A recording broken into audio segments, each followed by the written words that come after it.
K4000 metrov muži. Osmička dráha. Loď české reprezentácie na Rio. Tak za chvíličku půjdeme na poslední 250 metrů. Takže Lukáš Trefil, Jan Štěrba, Daniel Havel, Josef Dostál, posádka Dukly Praha, ta teď projede jako první tou 250 a za chvíličku i 200.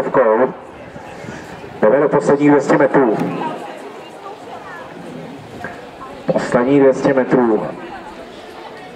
Pak je to druhá posádka Dukly Praha v dráze číslo 6.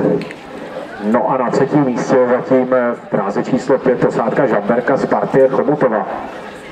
To je, mám pocit, posádka, která reprezentovala na mistrovství Evropy v kategorii juniorů.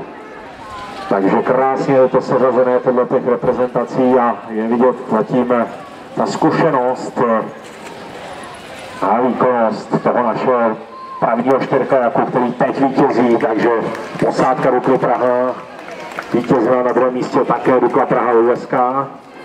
No a třetí místo dráze